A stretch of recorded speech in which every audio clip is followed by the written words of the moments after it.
ये स्पष्ट संदेश देता है कि आज यदि बिहार में विधानसभा में मात्र 29 विधायक है, माननीय हमारी बहनें, और यदि ये बिल पारित हो जाता तो 122 विधायक कम से कम होते, उससे अधिक ही होता, क्योंकि बिहार ने इसका प्रयोग किया। आदरणीय नीतीश कुमार जी और आदरणीय प्रधानमंत्री नरेंद्र मोदी जी लगातार महिलाओं को आगे बढ़ाने का काम कर रहे हैं। बिहार में जब एनडीए की सरकार बनी थी 2006 में, तो यहां महिलाओं को 50% आरक्षण पंचायती राज और नगर निकाय में देने का काम किया गया। और आज मुझे कहते हुए खुशी हो रही है कि बिहार में 50% आरक्षण है, लेकिन बिहार में 59% से अधिक महिलाएं चुनाव जीत कर आ रही है। और यदि यह बिल पारित हो गया होता, लोग कहते हैं कि बिल तो पहले पारित हो गया। अरे हम तो एश्योर कर रहे थे, गारंटी दे रहे थे। नरेंद्र मोदी की सरकार एश्योरेंस दे रही थी, आदरणीय अमित शाह जी इंश्योरेंस दे रहे थे कि बिल के माध्यम से 543 सांसद के जगह पर 816 और इसको 850 तक बढ़ाने का प्रस्ताव था।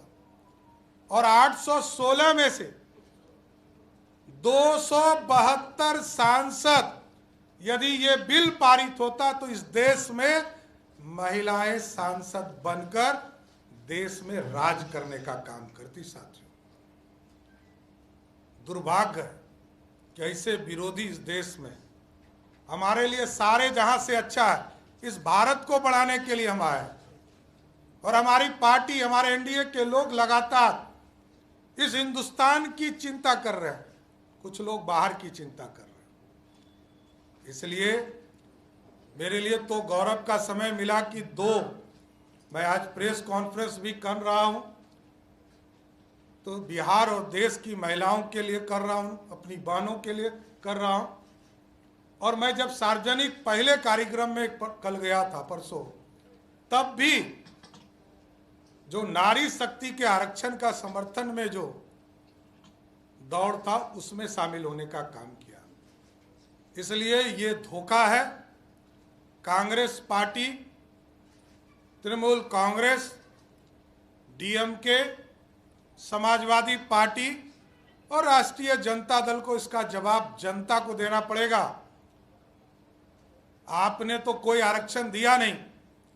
विशेष तौर पर कांग्रेस ने इस देश में किसी वर्ग के लिए कोई आरक्षण नहीं दिया।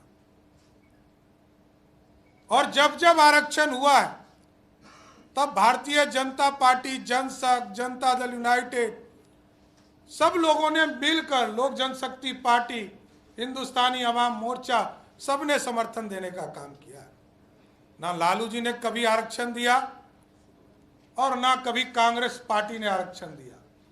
और कांग्रेस के लोगों ने तो, चाहे वो मंडल कमीशन हो या जिस समय आजाद हुआ ये भारत, हमारे दलित समाज के लोगों को, हमारे आदिवासी बहनों को, भाइयों को आरक्षण नहीं मिले, इसके लिए पंडित नेहरू ने इस देश में अभियान चलाने का काम किया। और भारतीय जनता पार्टी का स्पष्ट मानना है, चाहे वो दलित समाज हो, आदिवासी समाज हो, उसको भी आरक्षण मिले। अति पिछड़ों के लिए भी आरक्षण की कल्पना जब सरदेव कर्पूरी ठाकुर जी ने किया था, तो पंडित कैलाशपति मिश्र जनसंघ के उनके साथ खड़े हुए। और इस देश में जब मंडल कमीशन आया, तब भी भाजपा के समर्थन से इस देश में मंडल कमीशन लागू हुआ। साथ और जब 75 वर्ष के बाद ये लगा कि इस देश में अब स्वर्ण समाज के गरीबों की भी चिंता करना है, उसको भी 10% आरक्षण नरेंद्र मोदी की सरकार ने दिया। इसलिए हमें गर्व है कि महिला बिल भी पारित हम लोगों की सरकार ने किया, नरेंद्र मोदी जी की सरकार ने किया।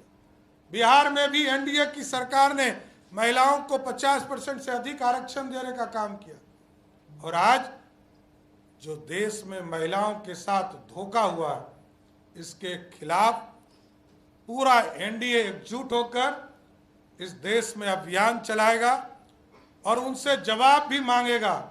कांग्रेस पार्टी, ये बताओ, तुम्हारे परिवार के लोग प्रधानमंत्री बन रहे हैं, सुपर प्रधानमंत्री बन रहे हैं, सांसद बन रहे हैं, इस देश की गरीब महिला कब सांसद बनेगी?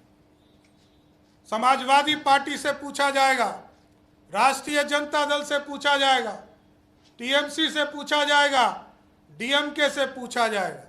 इसलिए साथियों, मेरा स्पष्ट मानना है कि इस लोकतंत्र में काला अध्याय का दिन था जब महिला बिल को, नारी शक्ति के आरक्षण को रोकने का काम यूपीए के लोगों ने किया है।